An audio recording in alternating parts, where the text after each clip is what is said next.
Hello parents, ಈ monsoon season ಅಲ್ಲಿ ನಿಮ್ಮ ಮಗುವಿನ ಆರೋಗ್ಯ ರಕ್ಷಣೆಗಾಗಿ ನೀವು ಪಾಲಿಸಬೇಕಾದ 5 tips. Welcome to health awareness with doctor Vijaya. ಈ ಮಳೆಗಾಲದಲ್ಲಿ ನಿಮ್ಮ ಮಕ್ಕಳ ಆರೋಗ್ಯ ರಕ್ಷಣೆಗಾಗಿ ಟಿಪ್ ನಂಬರ್ 1, ಸ್ವಚ್ಛವಾದ ನೀರನ್ನೇ ಅಥವಾ ಶುದ್ಧ ನೀರನ್ನೇ ಅಥವಾ ಕಾದು ಆರಿದ ನೀರನ್ನೇ ನೀವು ನಿಮ್ಮ ಮಕ್ಕಳಿಗೆ ಉಪಯೋಗಿಸಬೇಕು. ಎದಕ್ಕೆಂದರೆ ಈ ಸೀಸನ್ ಅಲ್ಲಿ ವಾಟರ್ ಬಾರ್ನ್ ಕಲುಷಿತ ನೀರಿನಿಂದ ಉಂಟಾಗುವ ತುಂಬಾ ರೋಗಗಳು ಜಾಸ್ತಿ ಆಗುತ್ತದೆ.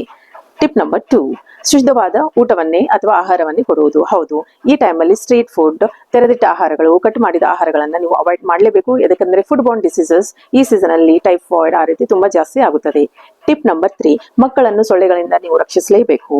ಹೌದು, ಈ ಸೀಸನ್ ಅಲ್ಲಿ mosquito Born diseases, dengue, malaria ತುಂಬಾ ಜಾಸ್ತಿ ಆಗುವ ಸಾಧ್ಯತೆ ಇರೋದ್ರಿಂದ ಮಕ್ಕಳನ್ನು ನೀವು ಮಾಸ್ಕಿಟೋ ಇಂದ ರಕ್ಷಣೆ ಮಾಡಿ. ಟಿಪ್ ನಂಬರ್ 4, ನೀವು ಎಲ್ಲಾ ಜ್ವರಕ್ಕೂ ಔಷಧಿಗಳನ್ನು ಕೊಡುವುದು. ಆಂಟಿಬಯೋಟಿಕ್ ಈ ಸೀಸನ್ ಅಲ್ಲಿ ನೀಡ್ ಇರುವುದಿಲ್ಲ, ಎಷ್ಟೋ ಸಾರಿ ಅದು ವೈರಲ್ ಸೋಂಕಾಗಿರುತ್ತದೆ.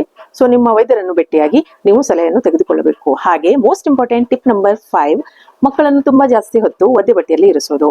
ಇದರಿಂದ ಅಲರ್ಜಿ ಸೋಂಕುಗಳು ಜಾಸ್ತಿ ಆಗುವ ಚಾನ್ಸಸ್ ಇರುತ್ತೆ. ಸೊ ಪೇರೆಂಟ್ಸ್, ಈ 5 ಟಿಪ್ಸ್ ಗಳನ್ನು ನೀವು ಈ ಸೀಸನ್ ಅಲ್ಲಿ ಅನುಕರಿಸಿ ನಿಮ್ಮ ಮಕ್ಕಳಿಗೆ ಆರೋಗ್ಯದ ರಕ್ಷಣೆ ಮಾಡಿ.